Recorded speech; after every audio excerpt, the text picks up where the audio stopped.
Il faut que je te raconte ma dernière aventure. Il y a 2 semaines environ, je me suis décidée à réaliser un rêve. C'est une envie que j'avais déjà depuis de nombreuses années et que j'avais jamais osé passer le cap. Et cette idée, elle est revenue. Et déjà, j'aime bien dans le processus de voir qu'une idée, généralement, elle est là, elle est en toi. Et puis, elle vit sa vie, elle vadrouille de personne en personne jusqu'à un jour revenir vers toi pour que tu puisses enfin la réaliser. Je t'invite à lire, si tu l'as pas encore fait, le livre Comme par magie d'Elisabeth Gilbert, qui parle justement de ce processus des idées, de comment elles naviguent. Et cette idée, quand elle est revenue, il y a eu un truc dans mon corps où je me suis dit, ouais, il faut que je passe à l'action.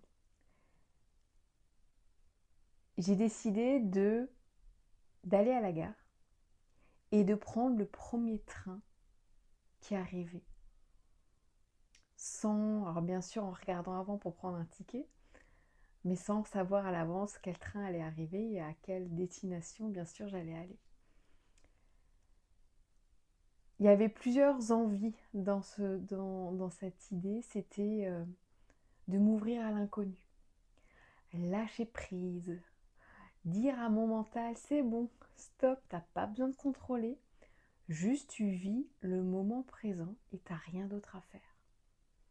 Parce que forcément quand tu sais pas où tu vas aller, t'as besoin de rien préparer.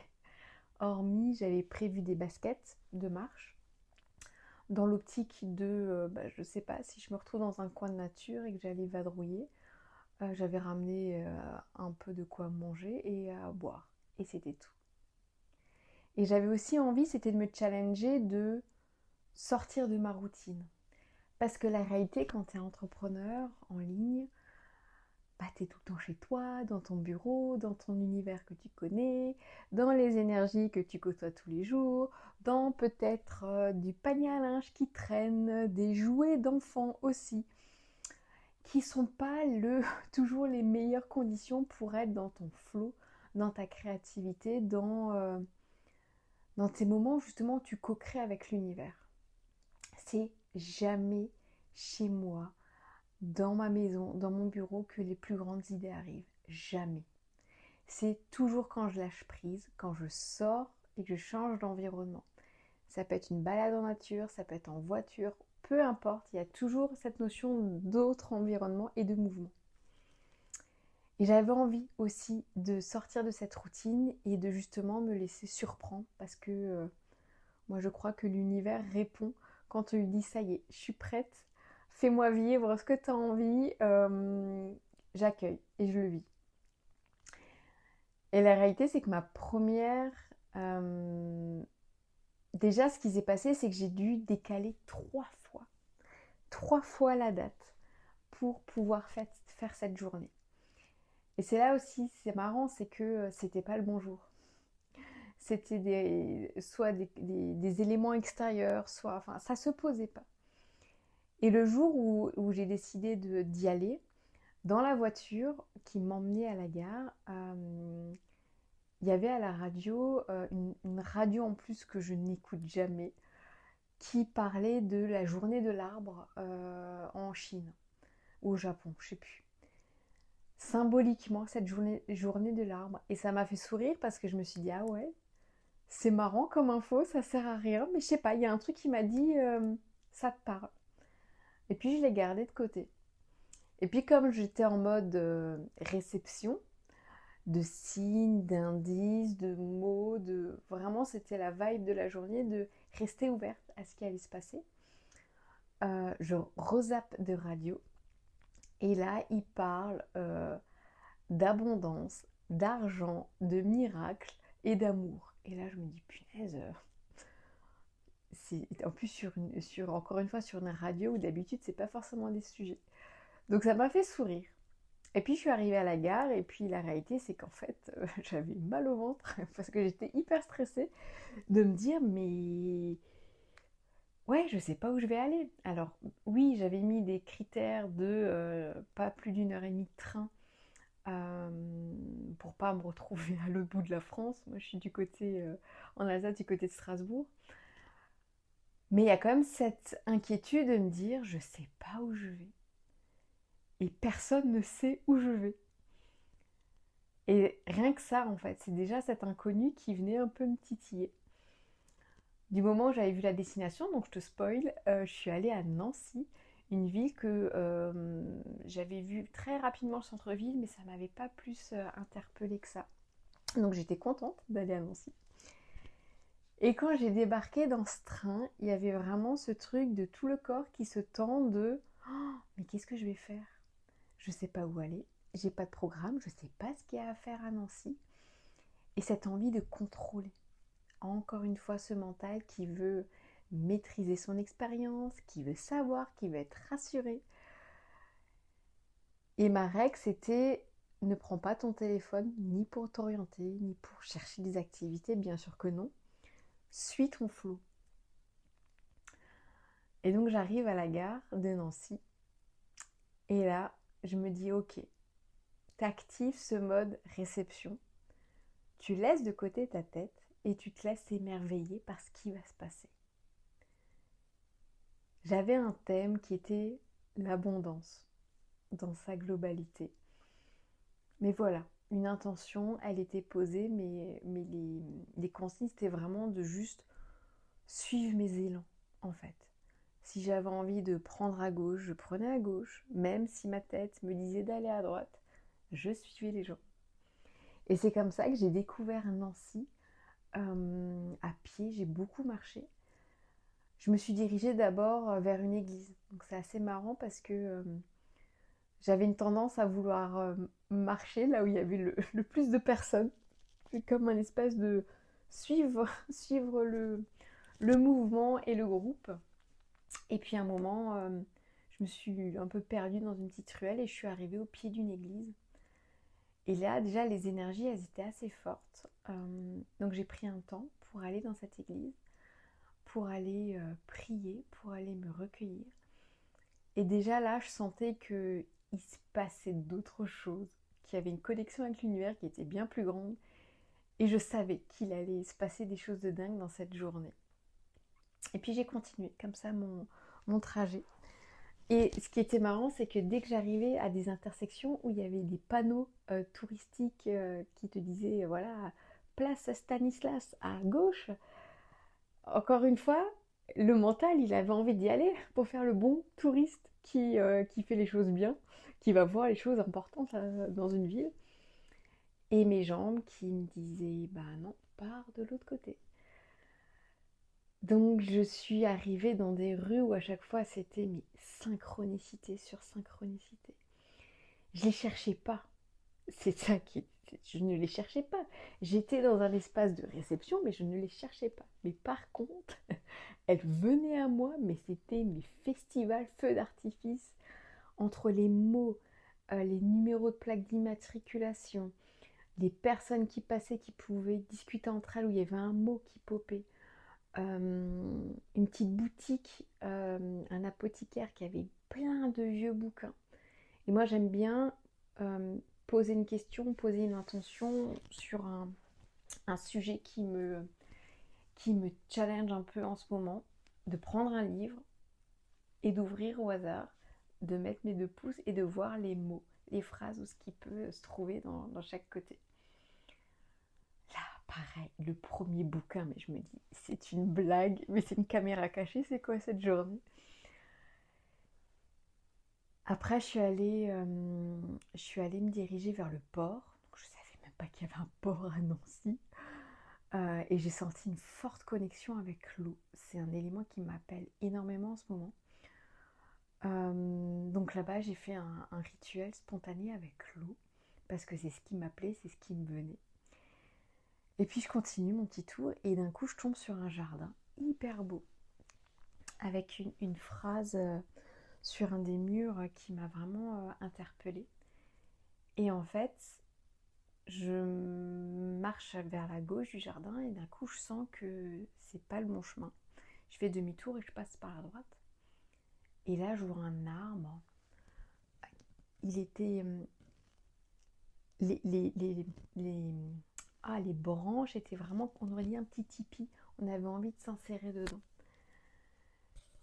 Et là, je m'approche de lui et je vois, je suis nulle en catégorie d'arbres. Je ne sais pas les reconnaître, vraiment niveau CP. Et là, je lis que c'est un ginkgo au 40 écus. Donc déjà, ça me fait sourire sur le thème de l'abondance. Et là, je sens une énergie. Donc déjà, c'est un ginkgo pleureur. Je pose les mains sur cet arbre. Et là, je sens toutes les larmes de mon corps qui sortent d'un coup sans prévenir. Et je me dis, mais qu'est-ce qui se passe auprès de cet arbre? Hiroshima, qu'il est aussi en lien avec la résilience, avec cette capacité justement à tenir bon quand tout part en cacahuète.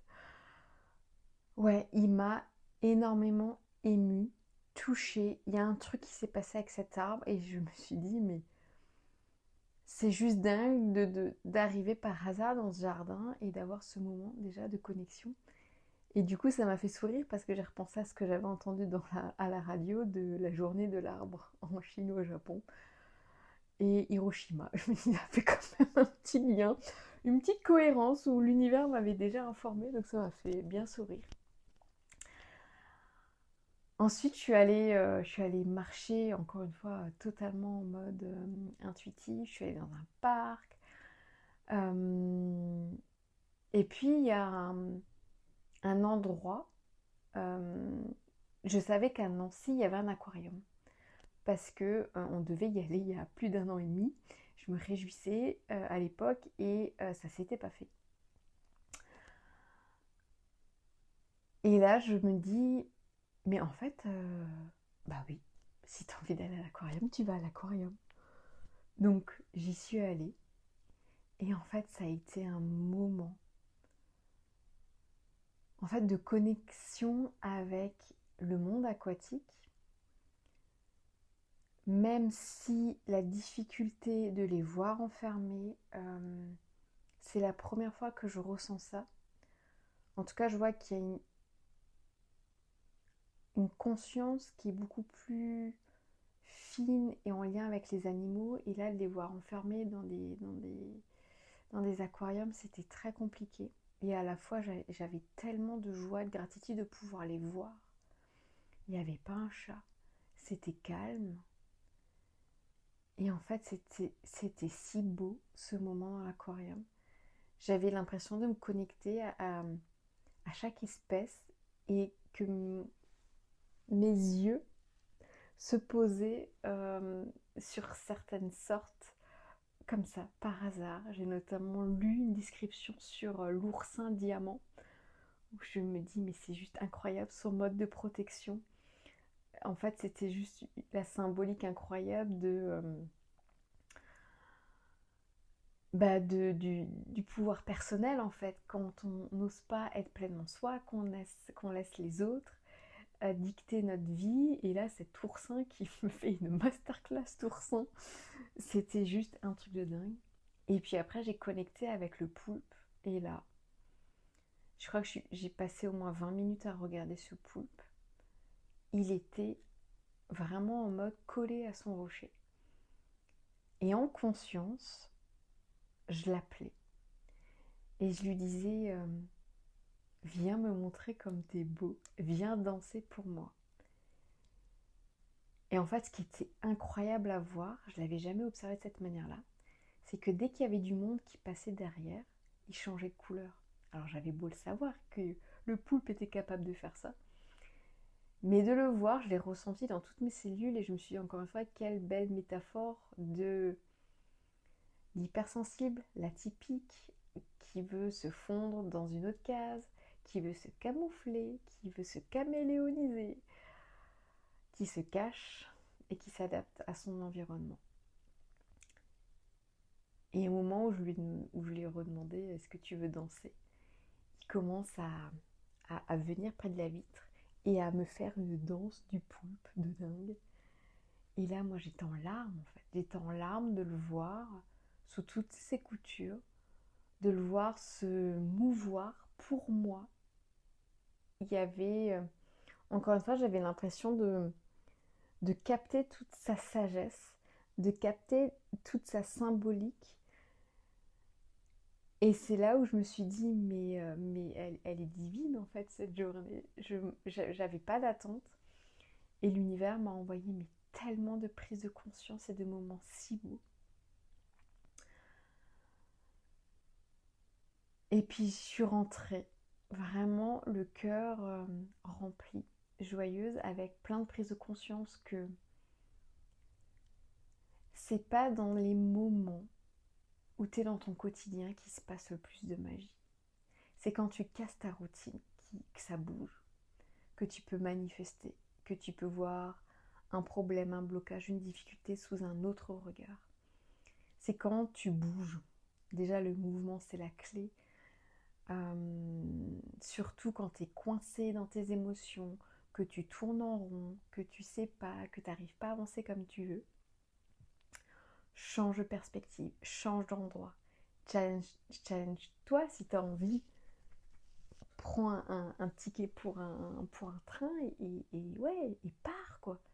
Pars, explore, vis la vie. Parce que c'est ça en fait cette leçon de cette journée, c'est que quand tu te connectes au vivant, bah, tu as tous les messages, tu as toutes les guidances, parce qu'on est nous-mêmes notre propre guidance. Alors bien sûr, c'est génial de se faire accompagner par d'autres personnes quand ça coince, qu'on n'arrive pas. Mais la réalité, quand t'oses passer à l'action, quand t'oses sauter dans ce train, dans cet inconnu, quand t'oses lâcher le mental qui veut tout contrôler, bah, il se passe tellement de choses merveilleuses. C'est vraiment une journée qui restera gravée dans mon cœur. Et j'ai eu tellement de messages de oh, mais je rêverais trop, c'est mon rêve depuis tellement d'années, j'aimerais trop le faire. Bah, qu'est-ce qui t'en empêche en fait? Ok, ça coûte un billet de train, 40 euros, certes. Et alors? Combien d'argent on peut dépenser dans des choses qui servent à rien? Ce qui se cache derrière, c'est l'autorisation. Parce que c'est génial d'avoir des envies, moi j'en ai plein et j'en ai des carnets pleins. Mais tes idées, elles vont rester dans tes carnets et dans ta tête tant que tu passes pas à l'action. Tant que tu prends pas ton téléphone, ton agenda et que tu cales une date. Et c'est ça le plus dur. Parce que souvent, on ne s'autorise pas. On se dit, mais non, mais c'est trop bizarre comme idée, mais personne ne fait ça. Qu'est-ce qu'on va dire de moi? Bon, je l'ai vite fait dire à mon mari avant de partir pour pas qu'il s'inquiète au cas où pour quand même sécurité. Mais je me suis dit, il va me dire, mais t'es complètement folle de faire un truc comme ça. Bon, ça l'a fait marrer, donc ça va. Je pense qu'il est maintenant totalement averti dans ma chelouterie, donc il a l'habitude. Mais j'ai quand même ce truc de me dire, ouais, c'est décalé, mais en fait, c'est ça qui nous met en vie. C'est nos idées folles, c'est nos élans. Et c'est quand tu les honores que tu te sens encore plus vivante, que ton énergie, elle change, que ta créativité est encore plus foisonnante. Et que tu as envie encore de continuer à te remettre en action.